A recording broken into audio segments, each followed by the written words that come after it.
Alright, so I'm gonna go and learn some new terms for today. To get my day started perfectly. Okay, click on my load here. I'm gonna see if I remember these new terms. High life. High life is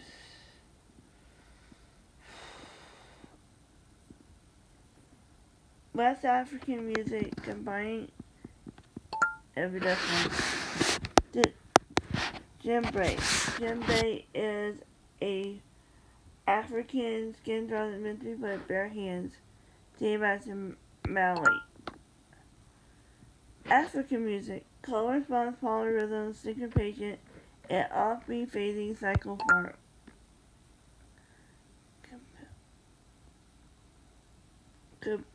Okay.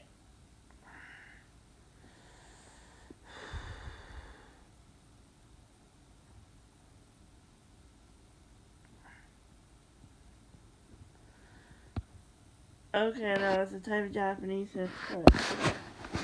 That's a new one. That's okay. But I will get to know it. So, three types of Acero, Siba, McQuillan's system of organization. So, okay.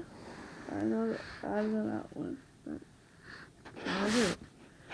Traditional Chinese instruments that Pippa, Israel, Ying, Ying, this one. Good. Alright. Type of Japanese music or genre because it's Japanese. Role of Australian Aboriginal music. So Australian is through storytelling, preserving history, and these Polynesian flute. The Polynesians is important wind instrument that through the Pacific that is popular for recording and love making, and it could evoke magical spiritual qualities in singing. Classical singing timbre was popular. So classical is trained to higher palate. And I know that's not some word songs, so sorry. Which focuses on clear consonants. Popular singing, the flexibility of the shape. And many singers both high and low palates manipulate less vibrato and quads. Physiological mechanism of the voice. Air supply from vibrato, vibrator, and resonator. Brass sound protection. Okay, alright. I think I remember how to get sound out of the brass instruments for one.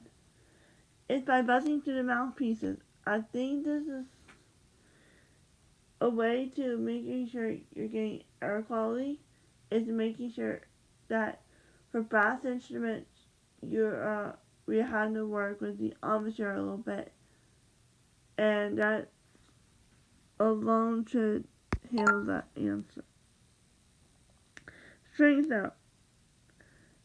So string players in particular do because we deal with the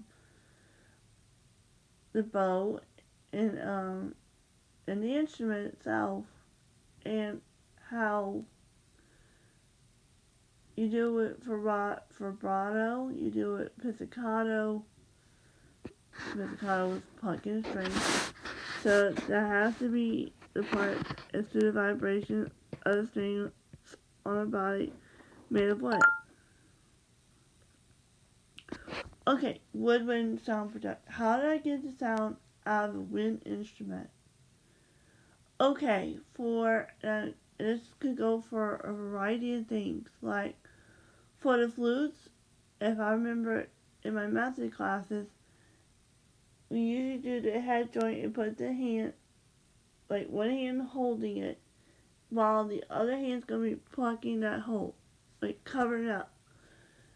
And we work with the armature a little bit, like, cause flutes, you have that, the think of aperture here. You have to kind of blow as if you're cooling some food down. So that's the first part of it. The other one, clarinet, uh, is when you deal with a mouthpiece in a barrel, and the thing is, you have to tuck your bottom teeth in. You have to tighten the corners. I think it's the word of your cheeks for one. And you have to put your chin down and hold the thing straight. And you have to kind of, so that's one thing on that one.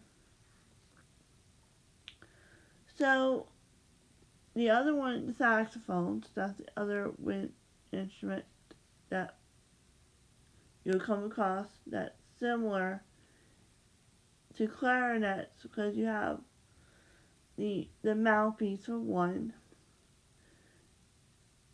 And those mouthpieces have reeds, by the way, and ligatures, and you gotta tighten the corners just as much as a clarinet.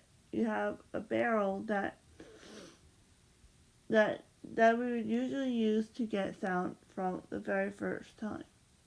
For oboes, and I remember seeing this personally in those classes as well, that you'd have to have a little bit of water, like a cup of water, to wet the double reed in there.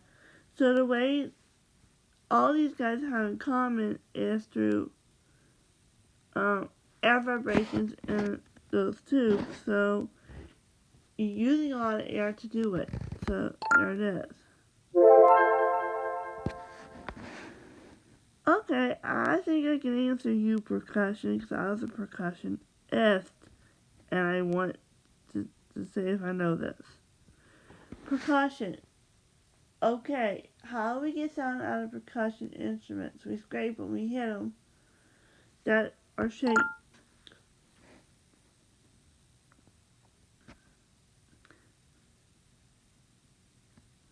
String dynamic production. String is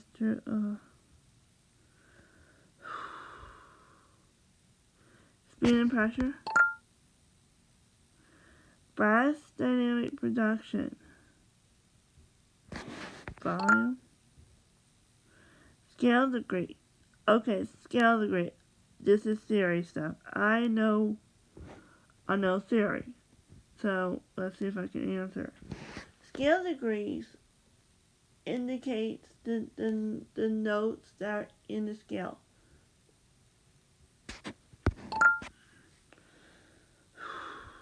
Natural minor scale. Okay, then I think I kind of know where this one's headed.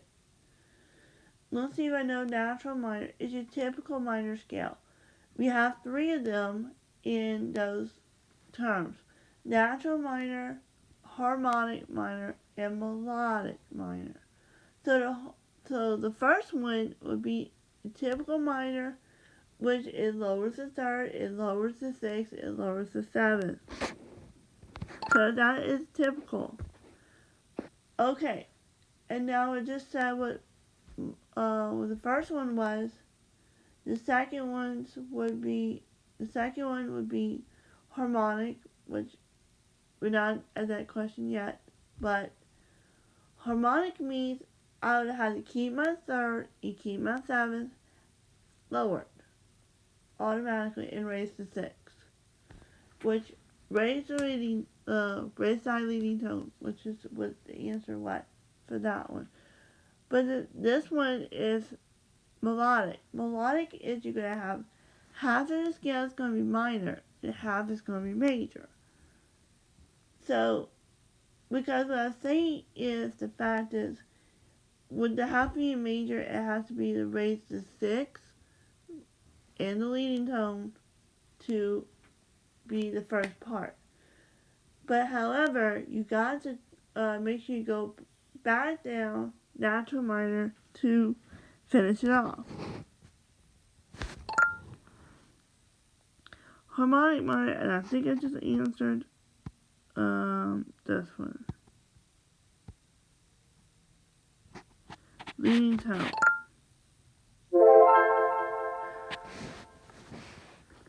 Hotel scope.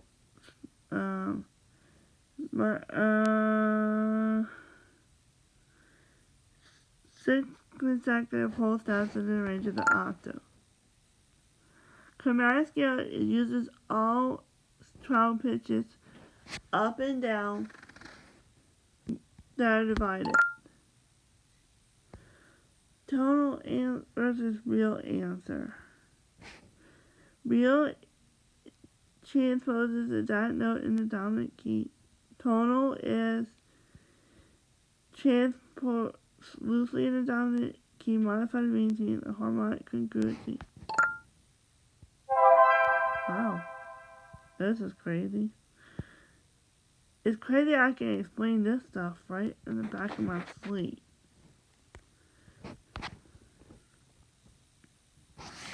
There'll be more to this, so it's going to be very fun to do. And hopefully I'll get to finally take the test soon to see where we stand.